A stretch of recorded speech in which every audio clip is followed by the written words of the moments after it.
Let me show you how I can crash a system pretty easily. I affect key individuals here, here, and here. And then I take another community in the back of the room. I affect key individuals there. And then I take another community. I affect key individuals there. And then I do what every good attributional group does. I beat my chest and take credit for it. And what I put out over the internet is, this is a virus, a bacteria, an agent that I have infiltrated into your fill in the blank. I say it's a weapon of mass destruction. And what I tell you it's going to do is it's going to produce paranoia, anxiety, and sleeplessness. What I've just done is I've recruited every paranoid hypochondriac to think that they have whatever that is. I've used salient and sentinel cases, and I create essentially a legion of what's known as the worried well. They now flood emergency rooms. They flood their clinicians. The CDC responds back and says, no, no, no, there is no such a thing. And I've created a schism of trust between the population and the polis.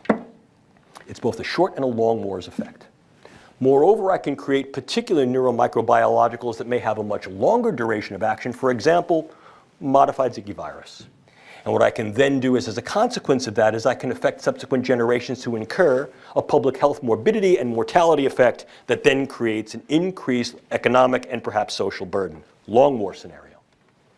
If I wanted to do something that's a little bit more proximate, I can utilize nanoparticulate matter.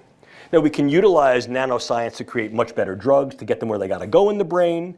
I can create nanoscience and nanotechnology to be able to escort certain drugs across the proliferant barrier, which is the blood-brain barrier and cerebrospinal fluid barrier.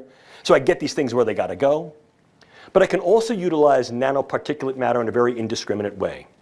The idea here is that I can get something called high CNS aggregation material that is essentially invisible to the naked eye and even to most scanners because it is so small that it selectively goes through most levels of filter porosity.